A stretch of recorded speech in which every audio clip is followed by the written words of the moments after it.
लोकतांत्रिक हो या अलोकतांत्रिक हो, जनशक्ति का मिजाज कुछ और ही होता है।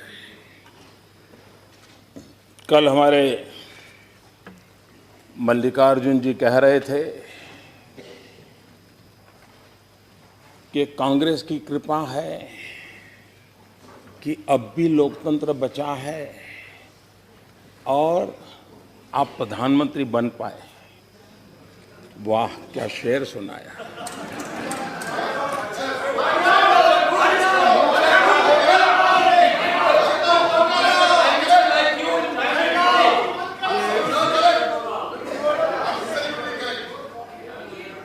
बहुत बड़ी कृपा की आपने इस देश पर, लोकतंत्र बचाया।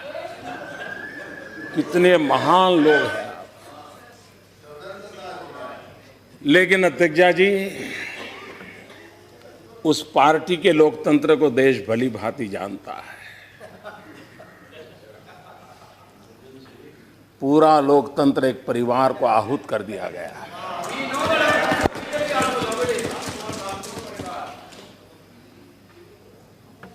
और 75 का कालखंड, माननीय अध्यक्षा जी, 75 का कालखंड जब देश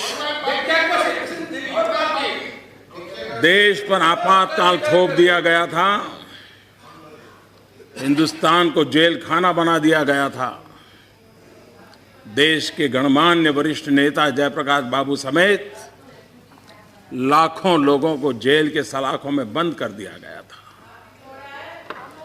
अखबारों पर ताले लगा दिए गए थे और उन्हें अंदाज नहीं था कि जनशक्ति क्या होती है। लोकतंत्र को कुचलने के ढेर सारे प्रयासों के बावजूद भी इस देश की जनशक्ति का सामर्थ्य था कि लोकतंत्र पुनः प्रस्थापित हुआ। और उस जनशक्ति की ताकत है कि गरीब मां का बेटा भी इस देश का प्रधानमंत्री बन सकता है।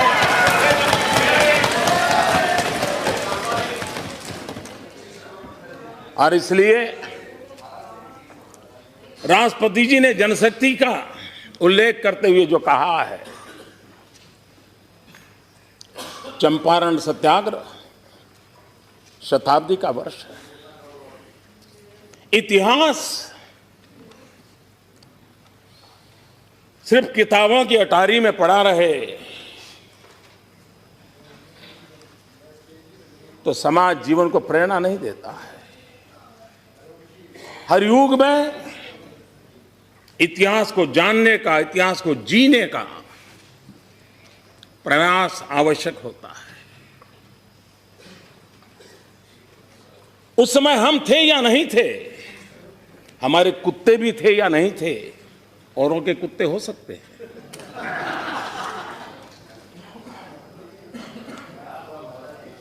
हम कुत्तों वाली परंपरा से पले बड़े नहीं हैं।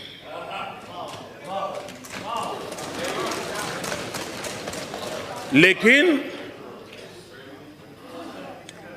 देश के कोटि कोटि लोग थे, जब कांग्रेस पार्टी का जन्म भी नहीं हुआ था। 1857 का स्वातंत्र संग्राम इस देश के लोगों ने जान की बाजी लगा करके लड़ा था।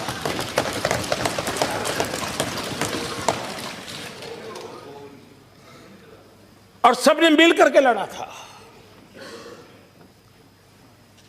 संप्रदाय की कोई भेद रेखा नहीं थी। और तब भी कमल था, आज भी कमल है।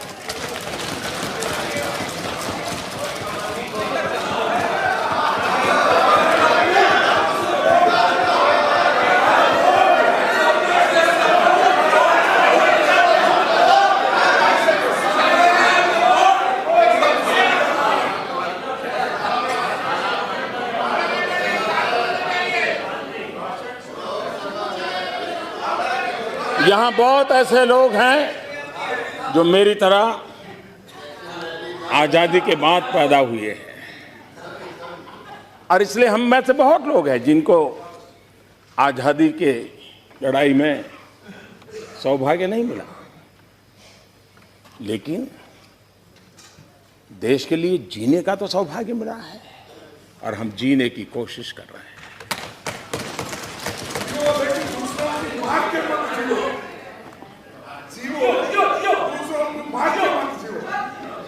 माननीय अध्यक्ष जी,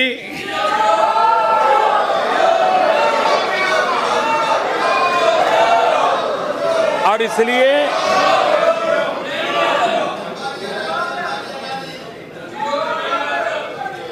अपार जनशक्ति देश ने दर्शन किए हैं।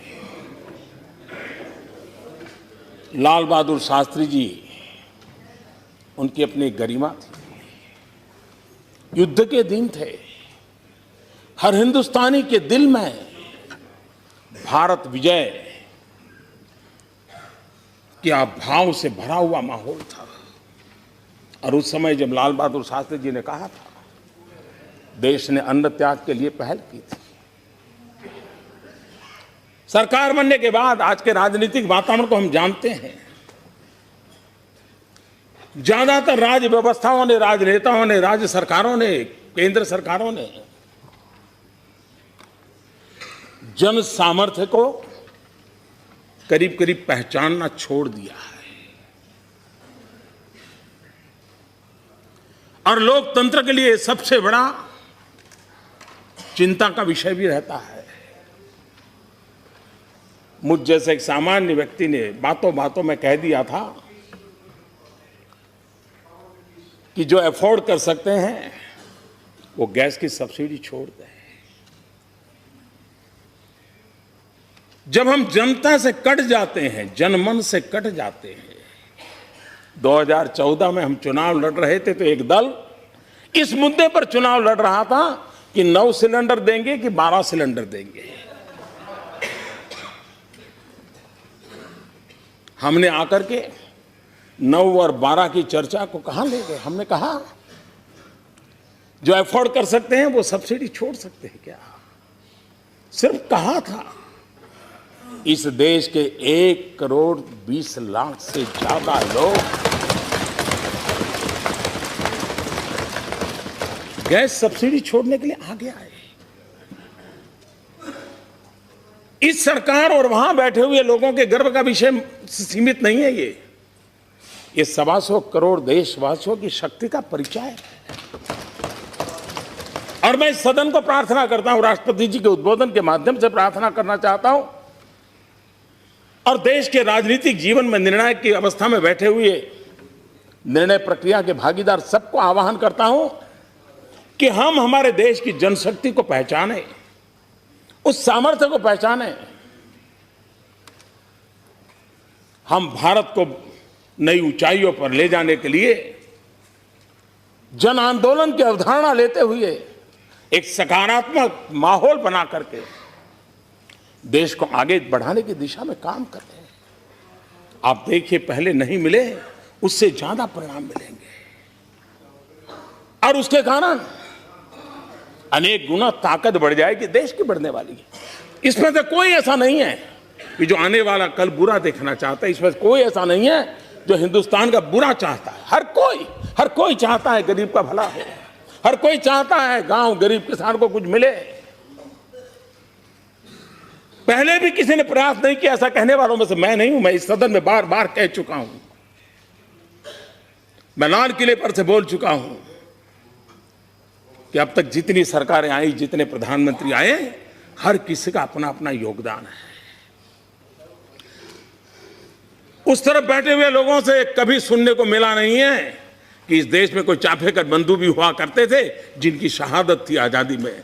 इनके मुंह से सुनने को नहीं मिला है कभी सावरकर जी भी थे जो काला पानी की सजा भुगत रहे थे, तब देश आजाद हुआ है। उनके मुंह से कभी सुनने को नहीं मिल रहा है कोई भगत सिंह चंद्रशेखर आजाद भी थे कि जिन्होंने देश के लिए बलि चढ़ाया था। उनको तो लगता है कि आजादी सिर्फ एक परिवार ने दिलवाई है, समस्या की जड़ वहां है। मेरा